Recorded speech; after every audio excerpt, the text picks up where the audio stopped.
ರಾಮ ಜನ್ಮಭೂಮಿಯ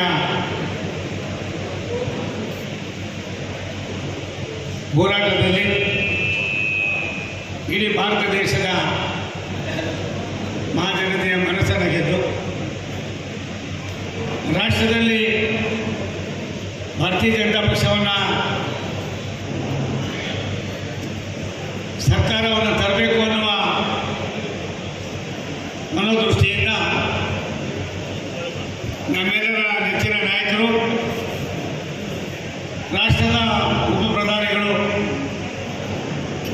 ಹಿರಿಯರಾಗಿದ್ದಂಥ ಸನ್ಮಾನ್ಯ H K Advani ಸಾಹೇಬರು ಇದೀಗ ತಾನೇ ಯಾರು ಹೇಳಿದ್ದು,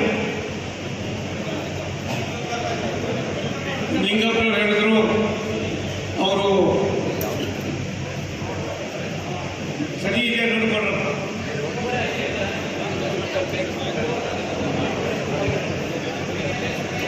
ಅವರು ಈ ಲೋಕವನ್ನು ತ್ವರಿಸಿದ್ದಾರೆ ಎನ್ನುವ ನೋವಿನ ಸಂದೇಶವನ್ನು ನಮ್ಮ ಮಾನಲಿಂಗಪ್ಪನವರು ತಿಳಿಸಿದ್ರು. ಒಂದು, ಈ ದೇಶಕ್ಕೆ ಭವಿಷ್ಯ ಇದೆ, ದೇಶದ ಇತಿಹಾಸದಲ್ಲಿ ಭವ್ಯ ಭಾರತದ ಭವಿಷ್ಯವನ್ನು ಬರೀತಕ್ಕಂಥದಕ್ಕೆ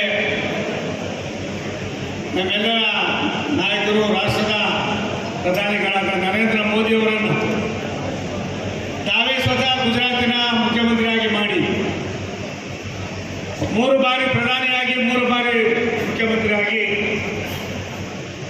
ದೇಶ ಮುಖ್ಯನೇ ವಿನ ನಾವ್ಯಾರೂ ಅಲ್ಲ ಅನ್ನೋದನ್ನು ಹೇಳಿ ದಿವಂಗತ ವಾಜಪೇಯಿಯವರ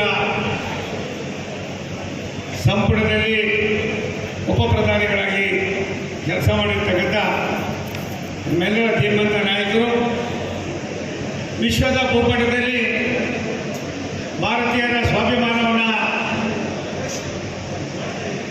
ಭಾರತೀಯರ ಇತಿಹಾಸವನ್ನು, ಭಾರತೀಯರ ಸಾಂಸ್ಕೃತಿಕ ಚಟುವಟಿಕೆಯನ್ನು ಈ ದೇಶದ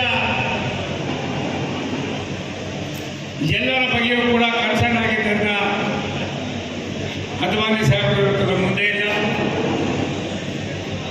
ಅವರ ಅಗಲಿಕೆಯಿಂದ ನಾವೆಲ್ಲರೂ ಕೂಡ